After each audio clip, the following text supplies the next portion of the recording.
শ্ৰদ্ধাৰ শ্ৰীযুত সীমান্ত বালাদে, মৃদুল কুমাৰ নাথ ডাঙৰীয়া, সক্ৰিয় বিধায়ক, যাৰ যোগেদি নগাঁৱৰ চিৰি চেহেৰা নতুন ৰূপত উদ্ভাৱিত হৈছে। নগাঁওখন অসমৰ এখন জাকত জিলিকা মতিৰাম বৰা উচ্চতৰ মাধ্যমিক বিদ্যালয়ৰ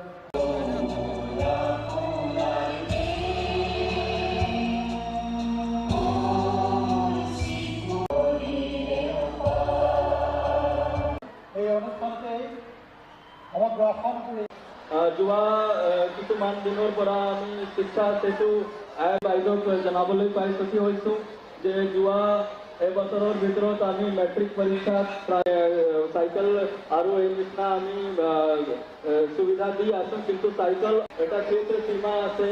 যেতিয়া আমি চাবলৈ যাওঁ যে খোজকাঢ়ি আমাৰ এই বহল হোৱা দীঘল হোৱা ক্ষেত্ৰ সীমাৰ আছে, এনেকুৱা আপোনাৰ ক্ষেত্ৰ সীমা আপুনি বঢ়াই ৰাখিব এই আহ্বান জনাইছোঁ।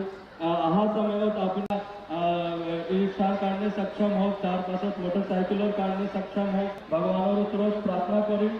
আপুনি সকলে জানে যে যোৱা কিছুদিনমান আগত ভাৰত ৰত্ন চন্দ্ৰয়ানৰ যোগেদি জাৰি হ'ব আৰু আপোনাৰ জীৱনৰ সফল আমাৰ মাজত উপস্থিত হৈছে, তেখেতক আমি আদৰণি জনাইছোঁ।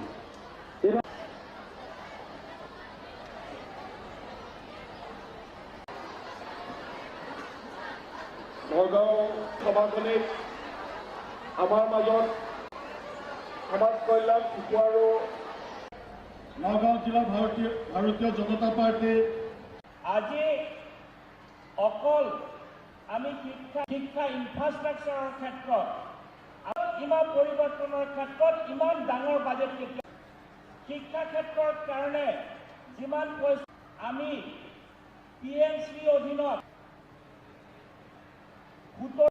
ধন্যবাদ জ্ঞাপন কৰিছোঁ। আশা কৰোঁ নতুন চাইকেল পাবা নহয়। মই দুটামান কথা কওঁ তোমালোকক, বেছি সময় নলওঁ, তোমালোকে কথাখিনি শুনিবানে?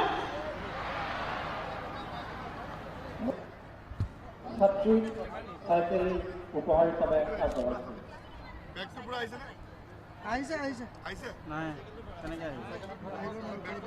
লগত উপস্থিত আছে সন্মানীয় সদৰ সমষ্টিৰ বিধায়ক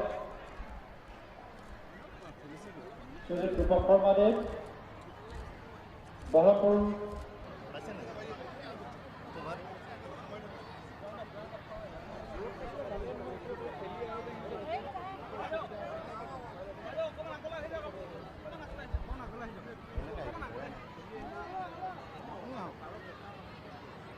আজি গোটেই জিলাখনত প্ৰায় 20,174জন ছাত্ৰ ছাত্ৰীসকলক চাইকেল প্ৰদান কৰা হৈছে আৰু আমি সকলোৱে দেখিছোঁ ছাত্ৰ ছাত্ৰীসকল অতি আনন্দিত হৈছে, যিসকলে আচলতে এখন চাইকেলৰ অভাৱত খোজকাঢ়ি আহিব লাগে, শিক্ষাদানত পলম হয়, এনেকুৱা ধৰণৰ ছাত্ৰ ছাত্ৰীসকলে মই আশা কৰিছোঁ যে ডেফিনেটলি এই আঁচনিখনৰ পৰা সুফল লাভ কৰিব আৰু তেওঁলোকৰ শিক্ষা গ্ৰহণৰ ক্ষেত্ৰত এই আঁচনিখন সহায়ক হ'ব।